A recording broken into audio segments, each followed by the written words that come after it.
Onusien, chaque enfant devrait être allaité exclusivement au sein durant ses 6 premiers mois, car le lait maternel a de nombreux bienfaits sur la santé de l'enfant. Les spécialistes soulignent que le lait maternel présente des avantages non seulement pour la croissance de l'enfant, mais aussi pour la santé de la mère, comme l'explique la sage-femme Gamik Lavine. Quand on allaite un bébé au sein, c'est le protéger contre les infections.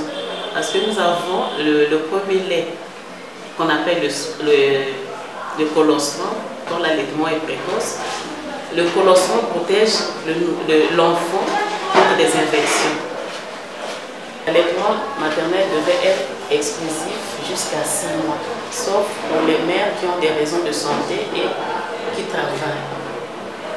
Et pour ces jeunes mères qui délaissent l'allaitement maternel exclusif aux dépens du biberon, les conséquences qu'elles courent peuvent être néfastes sur leur santé et sur celle de leurs enfants, comme le dit à nouveau la sage-femme Gamik Lavine. Je dirais aux jeunes mères d'allaiter leur enfant au sein, parce qu'allaiter son enfant, nourrir son enfant au sein, c'est l'aider à lutter contre les infections. En fait, c'est l'aider à être protégé contre les infections infantiles. Les inconvénients du lait artificiel,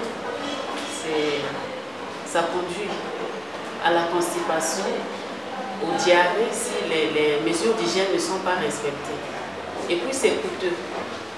L'un des atouts majeurs du lait maternel est qu'il évolue en même temps que l'enfant et s'adapte à ses besoins. Après les 6 premiers mois d'allaitement exclusif recommandés par l'OMS, les mères peuvent introduire des aliments complémentaires tout en continuant à allaiter.